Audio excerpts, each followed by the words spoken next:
Today I'm focusing on something that we do up here on the farm, usually in the winter, when the trees are dormant, and it gives us an opportunity to get some poison into the trees.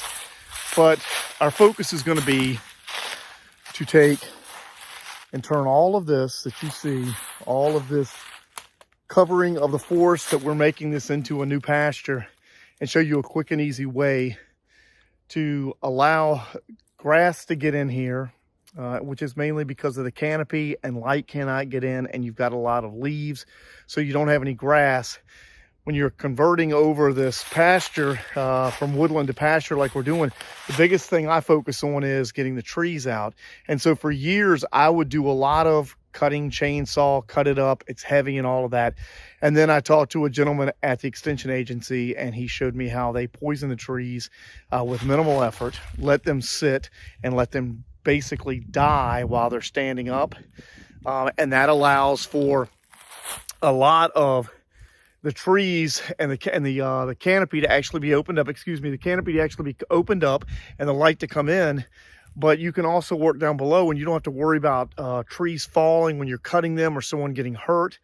And one of the nice things is once these trees dry out, once they're killed and they stand there and they dry out and the leaves are gone, you can work underneath, and then you'll come up one day and they will just be completely fallen over, broken over.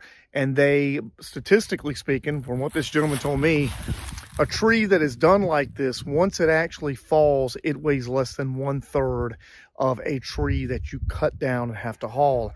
And that's mainly because there's no water in it at all. Now, some people are going to say, you shouldn't poison the trees. I myself can't see a reason. What's the difference in cutting a tree down and just putting it on a brush pile and burning it, and then injecting a little bit of poison? Also, it doesn't affect the woodpeckers that we've seen, and we have a lot of woodpeckers that will come up and peck on this, and we have found actually grub worms and everything else in them. So it's our method for doing this, but the main focus is, like these trees right here, this hickory tree, we're trying to open it up and allow other plants to be able to focus, more hickory nuts, more acorns and all of that. And all of these little scraggly trees underneath are really what is holding up the production of the really good trees. So I'm going to show you a great method on how to do that. This is the glyphosate I use, 41% as you can see. I get this at Tractor Supply. I probably have had this 3 or 4 years. The only thing that I use this for on the farm is for this tree treatment, and I couldn't get, they didn't have anything smaller. That's the reason there's a big jug of this, but like I said, I've had it forever, so it doesn't really expire. But this is the 41% that I use for the video. Okay, so here we are, 2 simple tools you're gonna need. I just used a little hatchet here, and then I've got a spray bottle just of glyphosate, 41% Tractor Supply, okay? Now, here's an example of what I'm showing you. Right here, I have a gum tree. And then right back over here, I have a pin oak. Okay? So all this little stuff, this tree right here, you can see it's got a vine, a big vine wrapped in it. I've got this. I've got some other trees that are kind of out. This one right here, you can't really see. But they're gum trees, and they're not going to be providing any use at all in my book, except for leaves and to smother out the canopy. We want some green light to come in. I really don't want to crank up the chainsaw and have things fall, and there's so much stuff up here.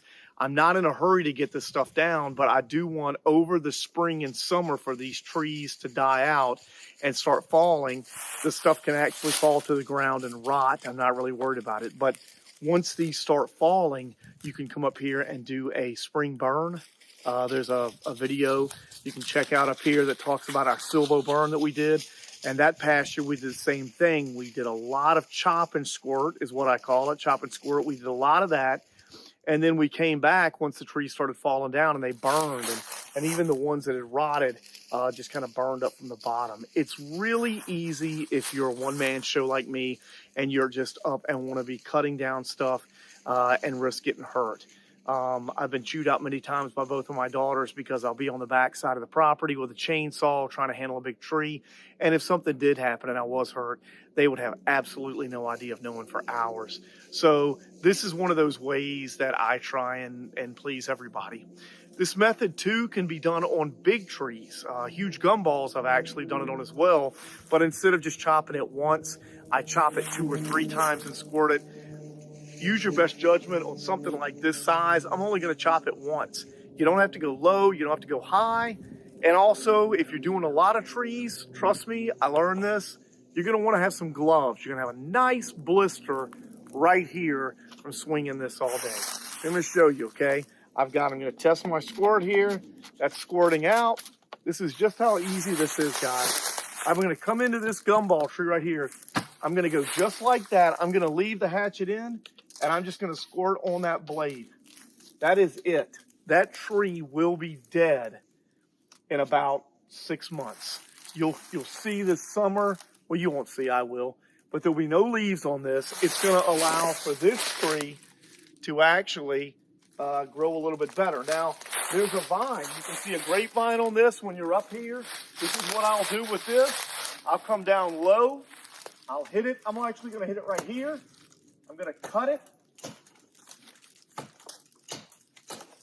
I'm gonna cut that vine just like that.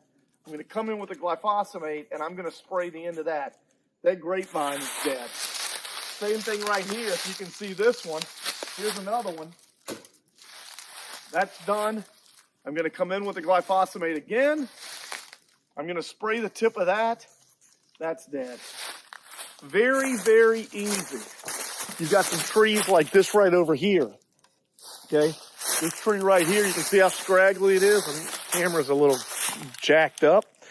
You can see this one right here and how messed up this one is. Same thing. I'm gonna come up high like this. It doesn't matter. I'm gonna come in, I'm gonna hit it. Let me get right here. I'm gonna hit, I'm gonna squirt and leave the blade in. That tree is dead. That will die.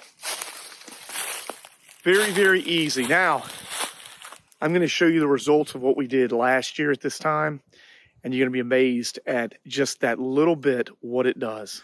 Okay, we're up here on one of the pastures that we're clearing out. You can see in some of the other videos I've shown you all some of the things we've done and how we're clearing this. We got our flock up here, and Lucy is about to get rammed by one of these ewes that's protecting the babies. There we go. Let's see, is it gonna happen?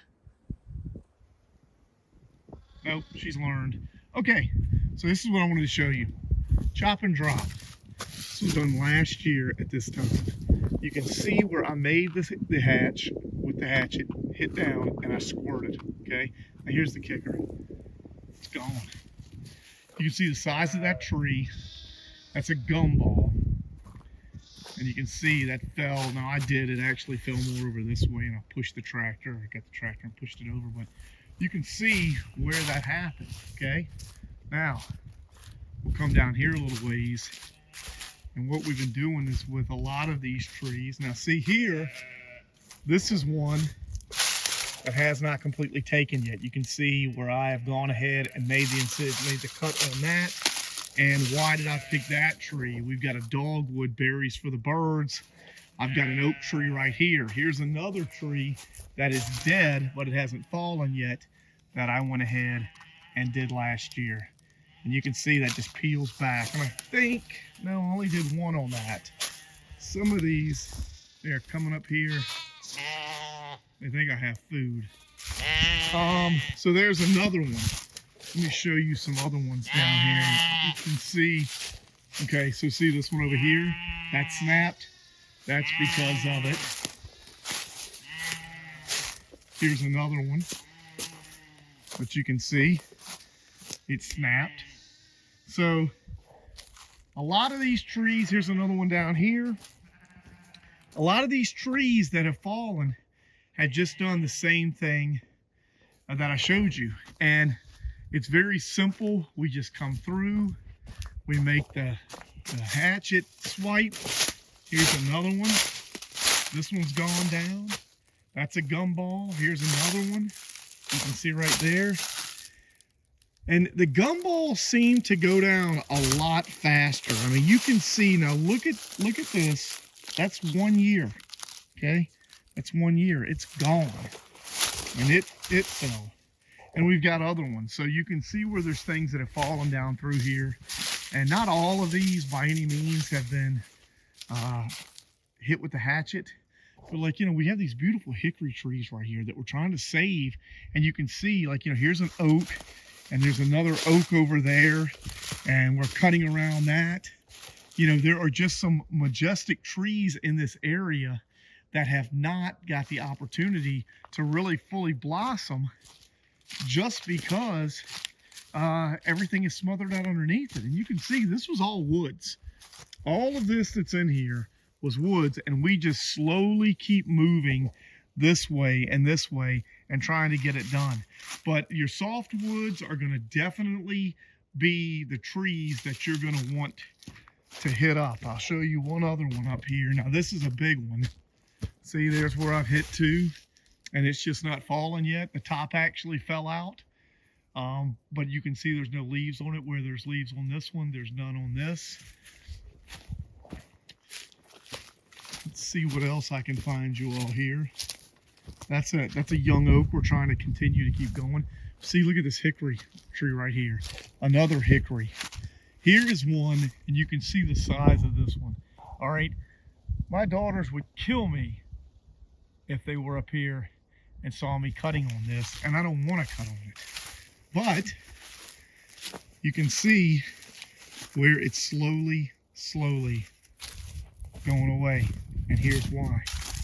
Look right here. Okay, there's one. And it's so big, I did another one right there. Maybe the only two on that one. But even though it has some greenery up top, it is slowly dying. One thing I want to really emphasize to you all, and I did make this mistake. Luckily, there were smaller trees. We got a fence line right over here. This is all Auburn Experimental Station behind us. Auburn University's Experimental Station for Forestry. They've just cleared. But here's what I want to show you. When you are down here and you're doing stuff, make sure that you do not poison your trees too close to your fence line. Okay, I will take the idiot award. I poisoned a couple and one or two of them fell on the fence. Again, not big at all. It didn't bend the fence, but it could have. Now, I do have this one that I pointed out, and I will probably take a come along and strap that down and pull it to this side to where it doesn't do that. But you get up here and you start doing it, and you see how fast it goes and how quickly you can get these trees. It's going to make a huge difference, and you can almost get out of hand and just start doing them and then say, oh my gosh, some of these may fall on the fence.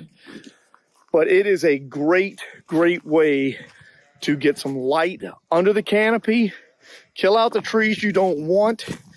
And, you know, for a lot of people that are at their homestead, and I have you guys reach out to me and I appreciate it, you know, you may not be able to afford a chainsaw.